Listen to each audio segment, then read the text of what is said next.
दोस्तों एक सवाल है आपसे, अगर एक आदमी के पास ताकत भी हो, समझ भी हो और दिल भी हो, लेकिन फिर भी उसकी हत्या कर दी जाए तो गलती किसकी होगी?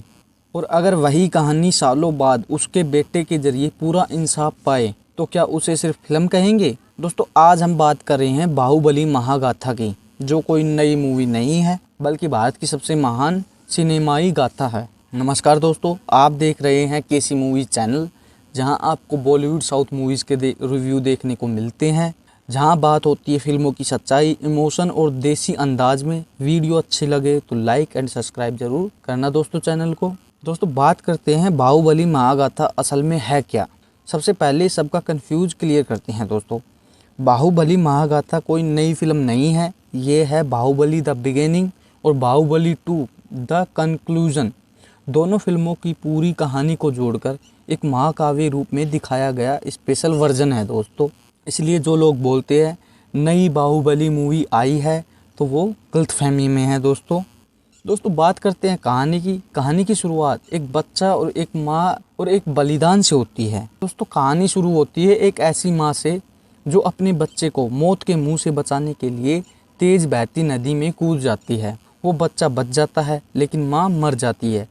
यही बच्चा आगे चलकर बनता है महेंद्र बाहुबली। दोस्तों यहीं से डायरेक्टर हमें बता देता है कि ये कहानी बलिदान की नींव पर खड़ी है।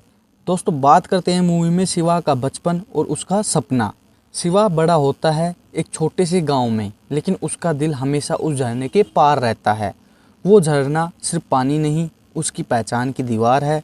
वो बार बार गिरता है फिर उठता है और यही सिखाता है कि बाहुबली कभी हार नहीं मानता। दोस्तों अब बात करते हैं महिष्मती साम्राज्य की सत्ता की असली कहानी की।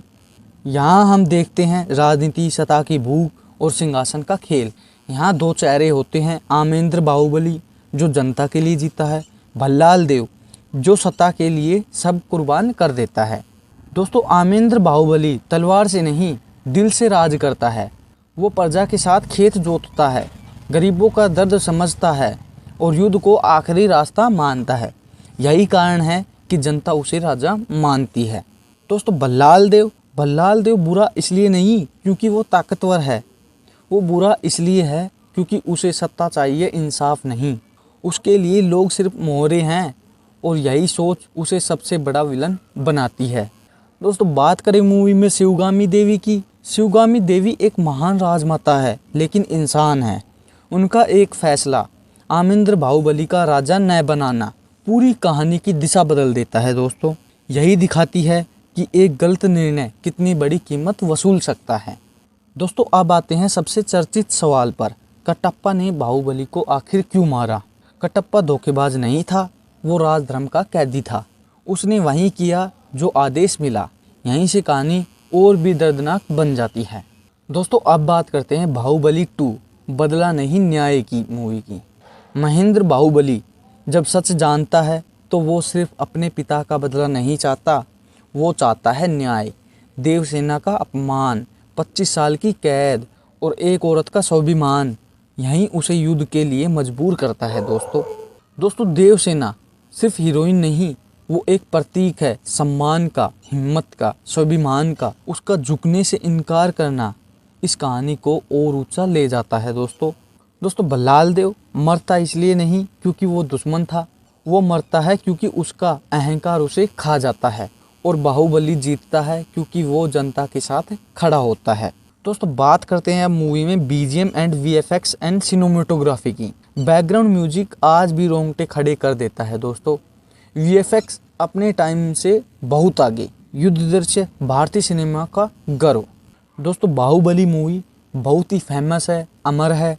और ये अमर क्यों है? क्योंकि ये कहानी बताती है ताकत से बड़ा इंसाफ होता है, राजा वही जो सेवक हो, औरत का सम्मान सर्वोपरि है और सच कितनी भी देर हो जीतता जरूर है। दोस्तों बाहुबली महागाथा सिर्फ देखने की चीज़ नहीं है, महसूस करने की गाथा है। अगर आपने यह महागाथा नहीं देखी तो आप बहुत कुछ मिस कर रहे हो। दोस्तों ये था आज का हमारा बाहुबली महागाथा वर्जन का पूरा रिव्यू। अगर आपको ये रिव्यू पसंद आया हो तो लाइक ज़रूर करना और कमेंट में बताना कटप्पा सही था या गलत। मैं हूँ आपका केसी मूवीज़, मिलते हैं अगले वीडियो में। जब तक के लिए जय हिंद।